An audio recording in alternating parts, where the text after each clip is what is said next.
En manchette cette semaine, les réactions d'Yves des Trois-Maisons et de Stéphane Lauzon suite à l'élection. Jonathan Plante nous parle de son quotidien. Les enfants seront au chaud cet hiver grâce à la Maison de la Famille et on dévoile une fresque à l'école Saint-Jean-de-Brébeuf. Bonne émission!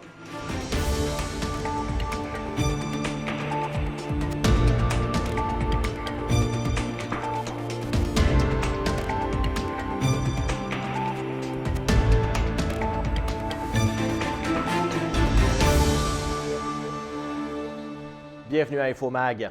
L'élection de lundi aura sans doute été pleine de rebondissements. Des luttes serrées ont eu lieu partout à travers le pays pour donner lieu au résultat final, un gouvernement libéral minoritaire. Dans la circonscription d'Argenteuil et la Petite-Nation, la bataille aura duré jusqu'à la toute fin, alors que Stéphane Lauzon a été confirmé pour un autre mandat. Seulement 672 voix le séparaient de son plus proche poursuivant, Yves des Trois-Maisons du Bloc québécois. Nous avons recueilli les réactions des deux candidats une fois l'euphorie de la soirée électorale passée. Voici d'abord Stéphane Lauzon. La soirée, c'était comme une montagne russe. Les premiers résultats qui ont sorti ont mis Yves des Trois-Maisons en avance. On s'attendait à une lutte très serrée. Honnêtement, à l'intérieur de ma petite équipe, là, serrée, fermée, là, on le savait que ça pourrait être très proche dans les résultats avec la vague du bloc de mon 4-5-0, tout ce qui longe les Laurentides, Argenteuil, Saint-André d'Argenteuil, jusqu'à Saint-Adolphe d'Howard, passant par les Mille-Îles. On le savait que ça pourrait être serré, mais on a vécu vraiment des grosses émotions ce soir-là. Le gouvernement se retrouve aujourd'hui en position de minorité. Pour M. Lauzon, ceci n'est pas un signe que le gouvernement doit continuer de progresser en mettant de l'avant ses propres projets de loi en veilleuse pour faire plaisir aux autres partis susceptibles de voter contre. On a nos résolutions à passer, on a nos projets de loi à passer. On va travailler avec tout le monde. C'est pas nécessairement le Bloc ou un autre parti. Puis le Bloc était clair. Le Bloc était clair. Ils vont voter juste pour qu'est-ce qui est bon au Québec. Puis qu'est-ce qui est pour ailleurs, ils vont voter contre. Ça, c'était leur position. Nous, on veut travailler avec l'ensemble des Canadiens, l'ensemble des Québécois, mais l'ensemble des Canadiens. On est suffisamment au Québec pour défendre le Québec. On est suffisamment libéraux pour défendre le Québec. On est plus de libéraux que de blocs. On est quand même un gouvernement qui est proche d'une majorité, mais qui va travailler très bien avec toutes les autres partis pour passer des bons projets de loi pour faire avancer le Canada. Pour ce qui est de l'éventualité d'une autre élection dans un court laps de temps, M. Lauzon est convaincu que le gouvernement actuel va résister pour les 4 années qui suivent. Moi, j'ai bien confiance qu'on va être là pendant 4 ans. Okay? Il y a une façon de travailler. On se retrousse les manches, on travaille ensemble. Il n'y a aucun parti qui a intérêt à se relancer encore en campagne électorale pour geler la machine gouvernementale, la geler encore pour un autre. Vous savez, il y a la préparation, il y a la campagne, il y a aussi l'après-campagne, parce que la machine ne repart pas immédiatement. Comme aujourd'hui, on va simplement repartir la vraie machine en janvier, parce qu'il faut tout mettre la structure en place des nouveaux députés, puis ainsi de suite. Fait qu'on gèle le gouvernement pendant 6 mois presque. De son côté, le candidat défait du Bloc québécois, Yves des Trois-Maisons, est passé bien près d'être élu. Celui-ci a vu son espoir de début de soirée s'éteindre au fur et à mesure que le temps passait. Bien, c'est sûr que j'ai eu beaucoup d'espoir toute la soirée. L'écart augmentait, diminuait entre moi et M. Lauzon. J'ai même été en tête au début pendant un court laps de temps. Donc, j'ai cru toute la soirée. Mais plus le dépouillement avançait, puis moins j'y croyais. M. des Trois-Maisons ne conserve pas d'amertume face à la campagne. Il est fier de ce qu'il a accompli et d'être arrivé si près du but, lui qui était peu favorisé lors des premiers sondages. Avec peu d'effectifs et de moyens financiers, il a réussi à mener sa campagne à terme. Je suis déçu d'avoir perdu, mais en même temps, c'est pas une défaite amère parce que je me dis, avec les peu de moyens qu'on avait, avec le peu de moyens qu'on avait en ressources humaines et en financières, on a réussi à mener une campagne vraiment exceptionnelle, ce qui nous a amené à être deuxième, vraiment très proche. Moi, je suis fier de cette campagne-là, je suis fier des acquis. Puis on a pu prouver aux gens que c'était possible de faire des changements, de changer de parti dans Argenteuil-Petite-Nation. Le Bloc québécois a bien performé au niveau national, atteignant la barre des 32 députés. Pour un parti qui avait à la dissolution du gouvernement 10 députés, d'arriver à en faire élire 22 de plus est une fierté pour M. des Trois-Maisons. Il salue son chef au passage pour sa campagne qui, selon lui, a été un sans faute. C'est sûr que je suis très, très, très, très, très fier des acquis du Bloc québécois. On a fait une campagne exceptionnelle. Le chef a vraiment fait une campagne exceptionnelle avec un sans faute. Il a été irréprochable sur toute la ligne. Vraiment, bravo au chef, bravo aux candidats qui ont été élus. On est redevenu un parti officiel avec les moyens qui viennent avec. Et donc, on va mener une chaude lutte pour défendre les intérêts du Québec à Ottawa. Jonathan Plante était le conférencier invité par la CNESST afin de parler de son quotidien suite à un grave accident de travail. Tout au long de sa conférence, il passe du comique au touchant. Sa vie a totalement changé le 12 mars 2007 alors qu'il a chuté d'un chantier de construction résidentielle. Pour lui, le fait de rire de ces nouvelles aventures qui lui arrivent sert à dédramatiser ses propos et fait partie aussi de sa personnalité. Je vous dirais que ça n'a pas été long. Pas de farce.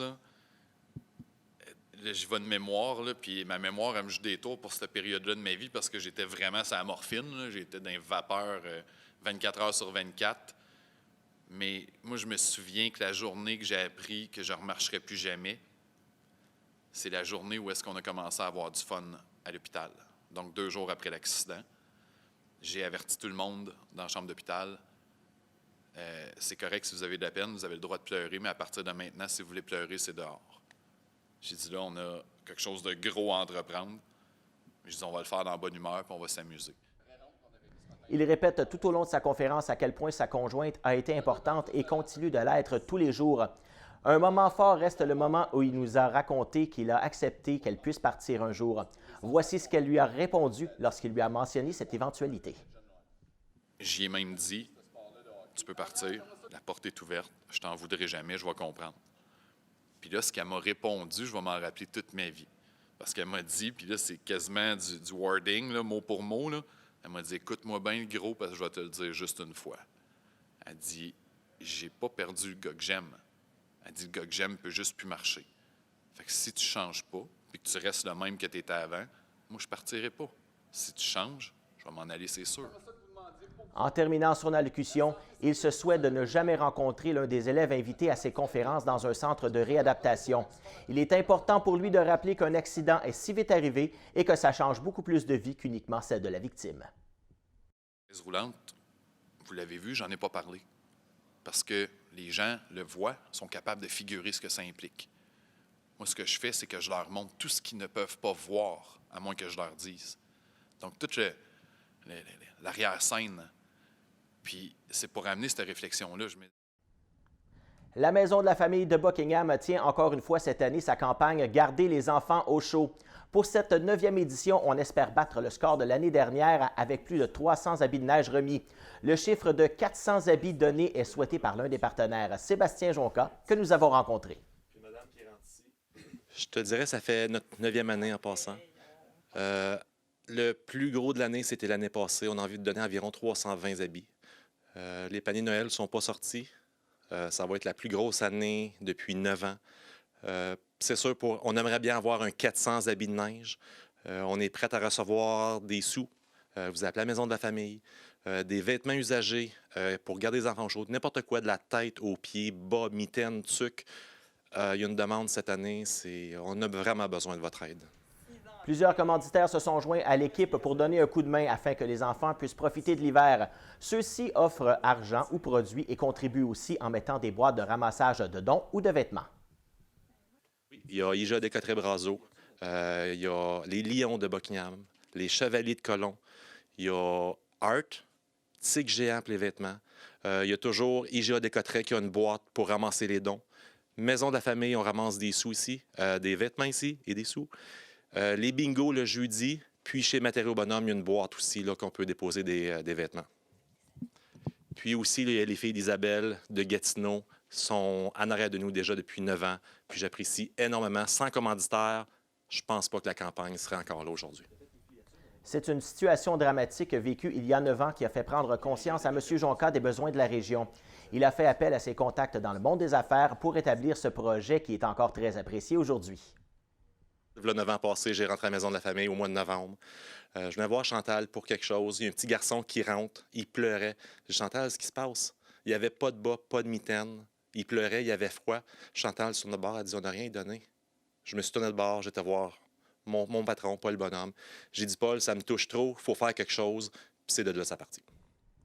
Le comité Habiter mon quartier du secteur maçon a inauguré cette semaine 2 projets permettant d'embellir le quartier.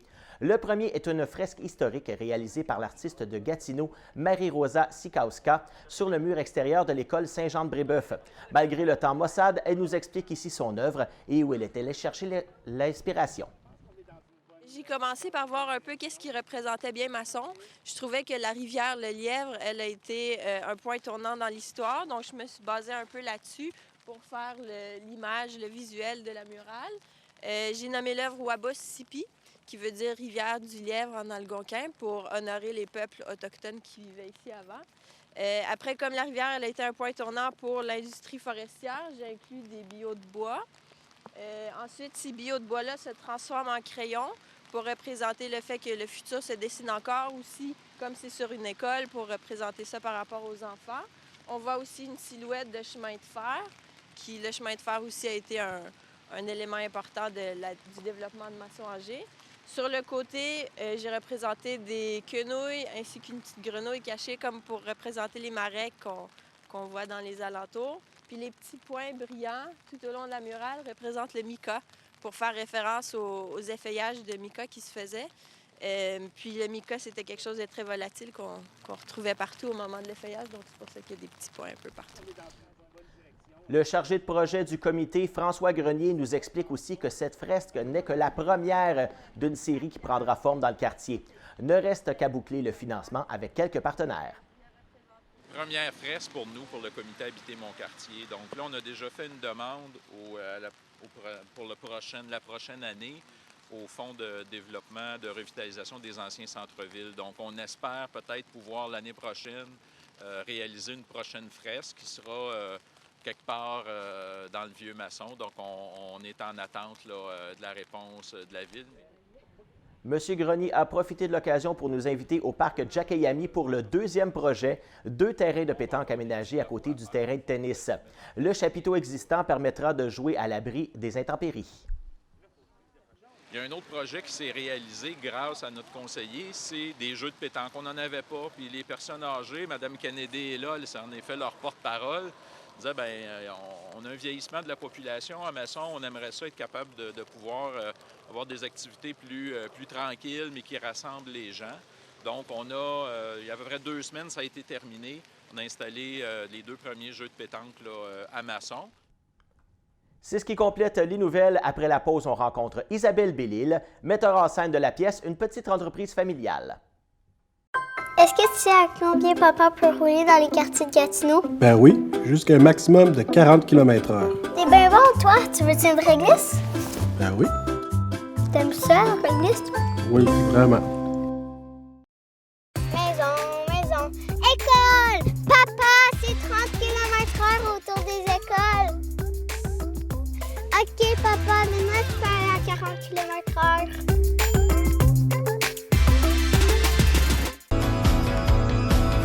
L'apparition des télévisions communautaires autonomes coïncide avec l'implantation des câbles distributeurs au Québec. Le Conseil de la radiodiffusion et des télécommunications du Canada souhaitait à cette époque que les ondes soient partagées avec les citoyens. C'est donc par obligation et par la réglementation de cette instance qu'ont vu le jour les canaux communautaires. Elles ont su s'adapter à l'ère du temps pour proposer du contenu touchant à toutes les clientèles, et ce, depuis près de 40 ans. Ainsi, les citoyens ont désormais la chance d'accéder et de participer aux débats de société. Les TCA ont pour mission d'encourager la participation des différents milieux auprès des médias locaux et de représenter les membres qui composent sa communauté.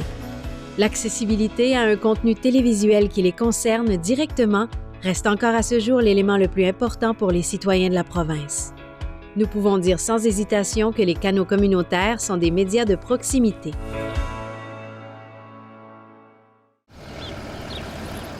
Bonne journée, mon grand. Je m'appelle Jacob, j'ai 6 ans et j'ai une amputation à la jambe gauche. Salut! Aujourd'hui, c'est une journée spéciale parce que je vais faire une présentation devant mes nouveaux camarades de classe. Ça, c'est ma jambe de natation. Ma prothèse de natation, c'est les amputés de guerre qui me l'ont donnée. Merci de votre appui.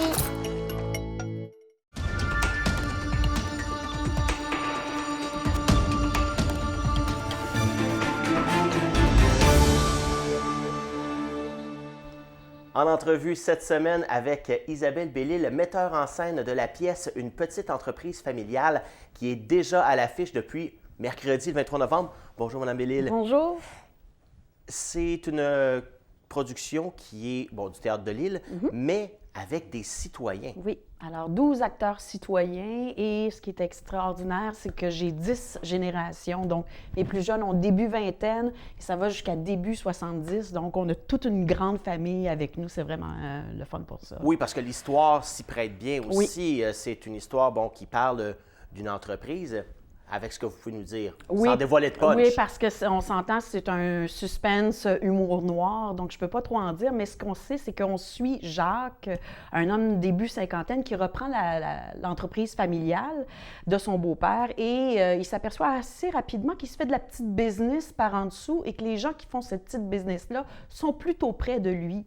Et en même temps, va arriver quelqu'un de l'extérieur qui va ajouter de la pression et qui va faire en sorte que Jacques va être obligé de prendre des mauvais choix et de peut-être serrer la main du diable à un moment donné. Oh, j'en dis pas plus. C'est un peu, comment on pourrait dire, un combat intérieur. Pour un combat intérieur et extérieur aussi. Extérieur aussi. Oui, extérieur aussi. Comme on disait, c'est des citoyens. C'est comment on va aller chercher ces citoyens-là pour les amener à faire du théâtre? Bien, Théâtre de l'Île a une tradition du théâtre communautaire, théâtre citoyen. Donc, année après année, les gens savent ou entendent parler des différentes expériences de collègues, d'amis. Et on fait aussi une annonce publique. Donc, les gens viennent auditionner pour cette production-ci. On avait 60 personnes qui se sont présentées pour venir auditionner. Pour combien de 12? On a 12 rôles. Donc, on a fait ça. Ensuite, on commence les répétitions avec un choix d'acteurs qu'on a pris sur le volet qui ont l'énergie du personnage. Donc, je ne cherche pas nécessairement des gens qui ont été formés. Il y en a qui sont à leurs premières armes, mais c'est d'aller chercher l'énergie déjà du personnage qui est là en eux. On fait juste la réveiller à quelque part. Juste de combiner les horaires de tout le monde, parce que, ces citoyens-là ont quand même des emplois dans la vie, une vie personnelle, des familles. C'est quoi le défi d'aller chercher ces gens-là qui ont d'autres occupations et de les amener? On parle de combien d'heures par semaine? Là, on a fait 125 heures, ce qui est peu pour habituellement, on va jusqu'à 150 heures. Mais cette fois-ci, étant donné l'horaire de tout le monde, on a fait 125 heures, mais c'est un 125 heures où c'est évident que ça demande un investissement de temps et d'argent, mais les gens qui arrivent sont prêts à s'embarquer là-dedans. On le dit dès le départ, là, et de vraiment s'investir, de se dévouer à ça. On oublie notre vie, mais pour eux, ça fait partie aussi de l'expérience, là, de se donner à fond comme ça. On a des citoyens qui vont revenir, évidemment, d'autres qui sont nouveaux. Comment on les intègre, les nouveaux, avec les gens qui sont un peu plus habitués à faire du théâtre? Bien, je crois que les gens, justement, moi, j'ai un comédien, c'est la 5e production que je fais avec lui au communautaire, et il encadre, il accueille, ils comprennent aussi le défi pour quelqu'un qui vient de l'extérieur, que c'est pas son métier, qui en a déjà même peut-être jamais fait, de faire une famille puis de les aider avec les Italiennes à apprendre le texte, comprendre le processus. Donc, tout s'intègre. Tout le monde, on crée vraiment une unité. Puis ça a quand même beaucoup de soirs de production aussi. On parle du 23 octobre, c'est débuté, jusqu'au 17 novembre. C'est combien de soirs par semaine on parle? On parle du mercredi au dimanche. Le dimanche, c'est une matinée, mais c'est quand même un investissement de temps. Puis même aux professionnels, des fois, on n'a même pas cette longueur de production-là. Là. Donc, c'est exceptionnel pour eux là, aussi. Donc, on parle de 25 à peu près? 25 représentations. 25 représentations. Ouais. Les billets, ça se vend comment? Est-ce qu'on a eu des chiffres aussi ou un peu? Non, là, on est au tout début, donc on ne sait pas trop, mais c'est ça, c'est lancé. Et à la fin de toute cette aventure-là, qu'est-ce que les gens peuvent en retirer? Les commentaires d'après-production, qu'est-ce que c'est? Écoutez, ça a changé ma vie, ça m'a ouvert sur moi-même, j'ai compris des choses sur moi, je me sens plus confiant. Ça a été un beau moment de famille, un beau moment d'unité. Il y a des gens aussi qui viennent chercher cette convivialité, cette communauté-là. Donc, ça va vraiment là. Et ça part des fois des carrières. Il y a beaucoup de jeunes comédiens qui ont commencé à travers le Théâtre de l'Île au communautaire et qui aujourd'hui là, font des carrières professionnelles. On peut en nommer? Mon Dieu, juste comme ça, là, Frédéric Terrien, entre autres, qui jouait dans le spectacle de cet été, qui a commencé au communautaire. Et Marc-Antoine, son nom de famille m'échappe, mais aussi encore cet été, est rendu au professionnel maintenant. Donc, voilà. Eh bien, c'est tout le temps qu'on avait. Merci beaucoup, Merci Madame beaucoup. Isabelle Bellil. Allez voir la pièce au Théâtre de l'Île, Une petite entreprise familiale. Je vais le faire moi-même. Donc, je vais pouvoir vous en parler. Et voilà, nous, on passe à la chronique culturelle avec Jessie Laflamme.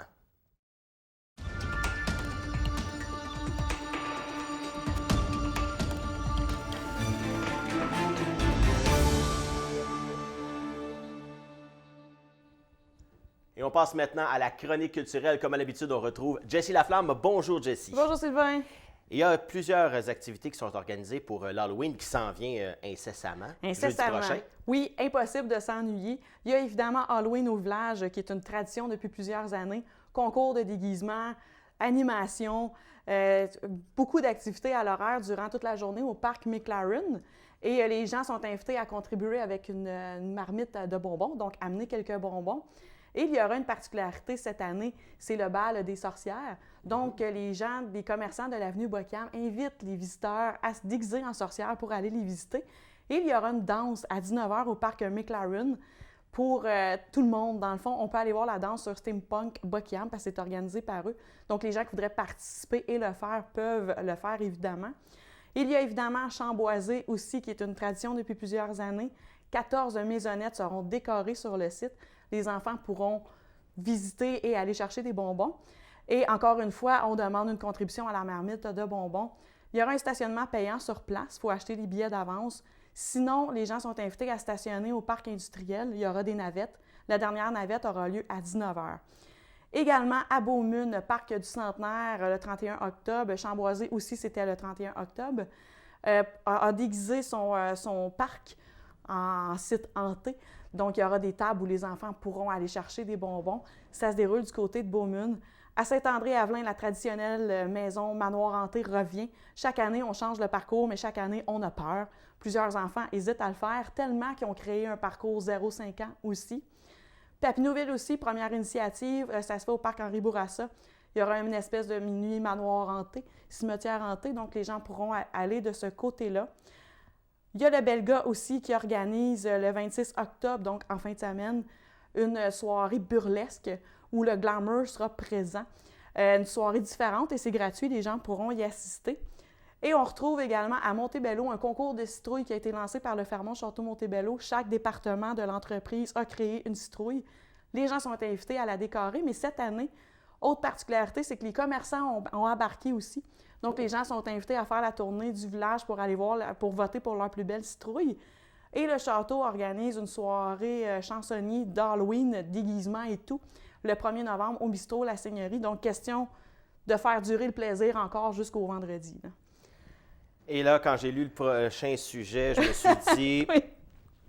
Pas déjà. J'ai eu le goût de me mettre les deux doigts sur les oreilles et de chanter « Fa la la la la la la la la ». Et oui, on parle de Noël. On se prépare pour Noël après l'Halloween avec le salon Opticado et le salon de Noël de Papineauville. Oui, bien en fait, hein, c'est en plein après. Là. Le 31 octobre, c'est l'Halloween. Le 1er, on fête ça à Montebello. Et le 2, on s'en va à Torceau pour le salon Noël Opticado qui se déroule les 2 et 3 novembre. Donc, on ne perd pas de temps cette année. On va déjà se procurer des cadeaux. Le salon Opticado, c'est 30 kiosques. Il y a autant des artisans que des commerçants. Donc, on retrouve un peu de tout. L'entrée est gratuite, mais étant donné que c'est organisé par le Club Optimiste, bien, le Club Optimiste demande une contribution volontaire. L'argent va servir à organiser des activités spéciales pour les enfants, dont un bon Noël, entre autres. La fin de semaine suivante, donc le 9 et 10 novembre, ça se déroule du côté de Papineauville. C'est le salon de Noël des fermières.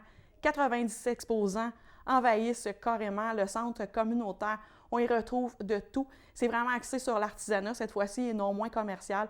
Donc, ça peut aller des plats cuisinés à des toiles, des œuvres. Il y a vraiment de tout. Ça vaut le détour. Et encore une fois, c'est gratuit. Le Centre d'action culturelle, on rappelle aussi l'exposition et il y a un souper de huîtres le 2 Oui, novembre. le 2 novembre, c'est une campagne de financement. Il y aura remise de prix culturels aussi. Ça se déroule du côté de Saint-André-Avelin.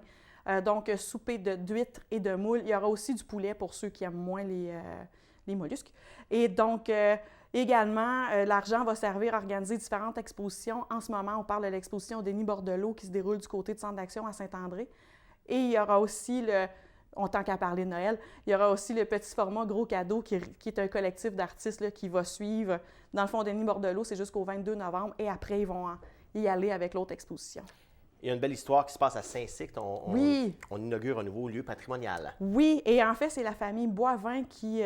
Gabriel Boivin a été atteint de la tuberculose en 1954, ainsi que 4 de ses enfants et son père. Et il a fait la promesse de construire une grotte en honneur de la Sainte Vierge Marie s'il y avait une guérison. Guérison, il y a eu. Donc, la promesse a été tenue en 1957. M. Boivin est décédé en 1995. Donc, l'an dernier, la municipalité a décidé de désigner le site comme lieu patrimonial. Il va donc se retrouver sur le répertoire du patrimoine culturel du Québec. Donc, c'est allé à voir à Saint-Cycle. On parle de la retraite d'automne de Twist. Oui, Twist, c'est le plus gros festival d'art textile au Canada qui se déroule durant l'été, mais pendant l'année, il y a plusieurs retraites pour les passionnés de fibres textiles qui veulent se réunir et en apprendre plus. Donc, ça se déroule du 8 au 10 novembre du côté de Montpellier. En fait, ils louent un manoir privé et se réunissent là, tous les passionnés. Il y a des coûts, évidemment, mais ça donne droit, il va y avoir un mini-marché Twist, une discussion portant sur l'inclusion et la diversité, ainsi que une conférence sur l'histoire du tricot du Canada, mais également les repas d'inclus, tout ça, donc un beau rendez-vous, là. Et on termine avec la soirée Mort de rire. Oui, ça se déroule à Papineauville le 16 novembre prochain, avec en vedette Frankie, qui est une tête d'affiche. Et la particularité de ces soirées-là, c'est que la tête d'affiche joue pendant 1 heure, donc ça vaut la peine de se déplacer. En première partie, on aura Julien Dionne, et c'est l'animateur Simon Lavergne, humoriste local de Ripon, qui assure l'animation de cette soirée. Eh bien, voilà, c'est tout pour la chronique culturelle. Merci, Jessie. Merci d'avoir été là pour cette semaine à InfoMag. On se retrouve la semaine prochaine.